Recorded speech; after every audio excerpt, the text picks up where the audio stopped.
মদ মহেশ্বর পঞ্চকেদারের একটি কেদার হলো এই মদ মহেশ্বর। প্রকৃতির এত সুন্দর রূপ আর কোথাও আপনি দেখতে পাবেন না।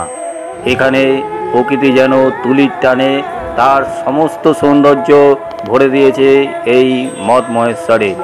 আর এই মদ মহেশ্বরের ট্রেকিংয়ের পর যে দৃশ্য আমরা দেখলাম তাতে আমরা সার্থক হয়ে গেলাম। আমাদের মন ভরে উঠল। এত সুন্দর জায়গা, এত সুন্দরভাবে সাজানো, যেন প্রকৃতি তুলি দিয়ে পাহাড়ের সৌন্দর্য ধরে রেখেছে এই মদ মহেশ্বরে। চারদিকে সবুজে সবুজ পাহাড়, আর রয়েছে সুবিশাল ঝর্ণা।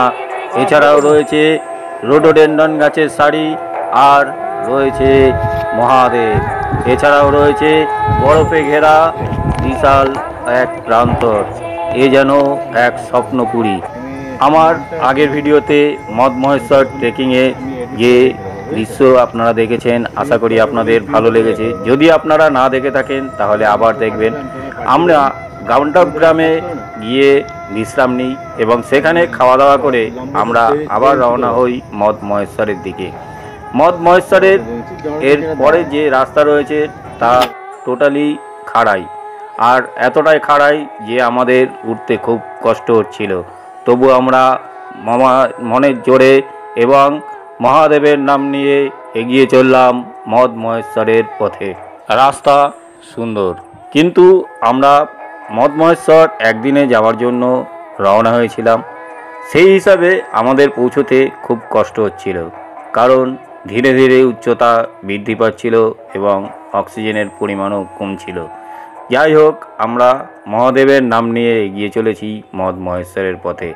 আর দেখছি পাহাড়ের অপরূপ সৌন্দর্য। দূরে দেখা যাচ্ছে বরফের ভর্তি পাহাড়ের চূড়া। সেই দেখতে দেখতে এবং মহাদেবের নাম স্মরণ করতে করতে আমরা এগিয়ে চললাম মদ মহেশ্বরের দিকে। আমি সুভাষিস দা, সুমন দা রওনা হয়েছি হেঁটে মদ মহেশ্বরের পথে।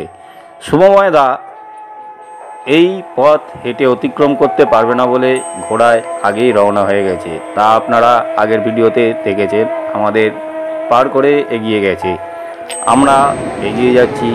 সুমনদা কষ্ট হচ্ছে, তাই সুমনদা ধীরে ধীরে কিছুটা পিছিয়ে পড়েছে।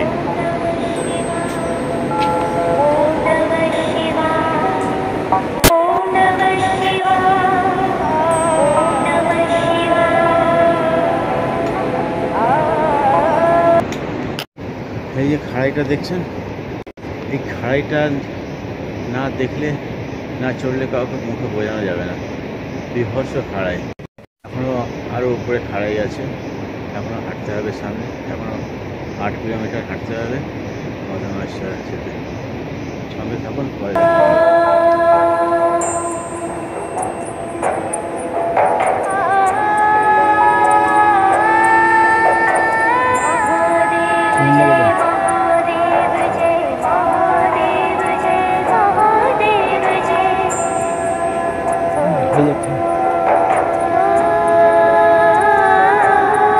বেশ কিছুটা পথ অগ্রসর হওয়ার পর যা চোখে দেখলাম তা অবিশ্বাস্য।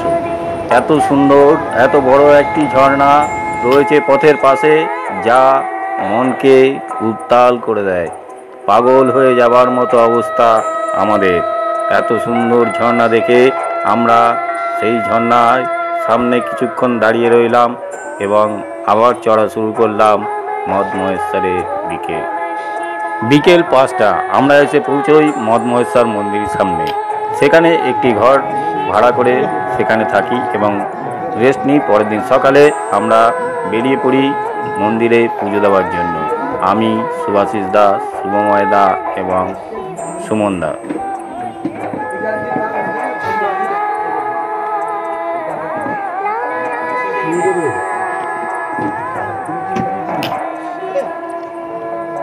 मंदिर पे ये भी हो चुका है।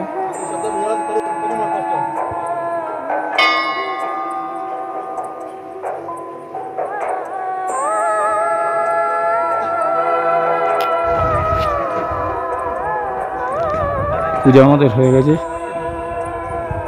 মন্দিরের পাশ থেকে চলে গেছে বুড়া মদ মহেশ্বরের রাস্তা। পাহাড়ের ওপাশে বুড়া মদ মহেশ্বর। কাল বৃষ্টি হয়েছে, রাস্তা খারাপ হতে পারে, তাই আমরা বুড়া মদ মহেশ্বর যাচ্ছি না। এমনিতেই কাল আসতে গিয়ে প্রচুর অসুবিধা হয়েছে, শরীরও সেমন পারমিট দিচ্ছে না, তাই আমরা বুড়া মদ মহেশ্বর না গিয়ে এবং ফিরে যাবো রাশি গ্রামের দিকে।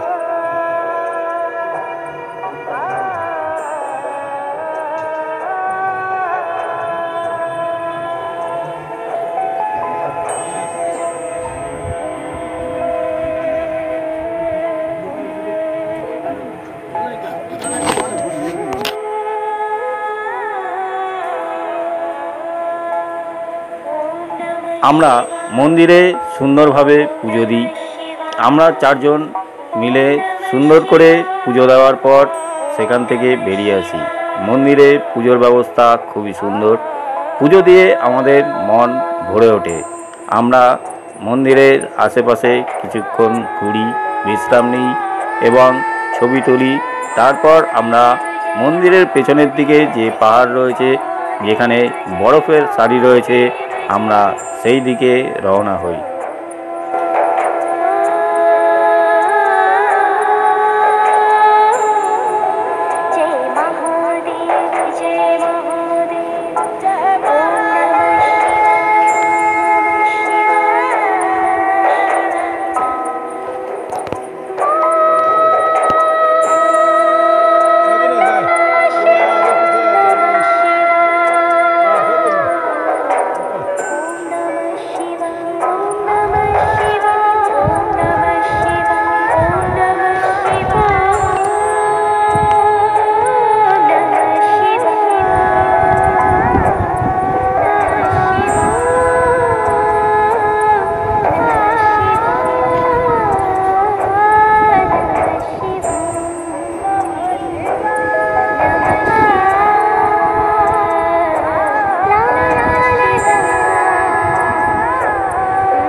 বন্ধুরা, মদ মহেশ্বরের পুজো সম্পন্ন করে আমরা পাহাড়ে যে বরফ রয়েছে তা বেশ কিছুক্ষণ ধরে দেখি এবং তারপর আমরা ফিরে চলি রাশি গ্রামের দিকে।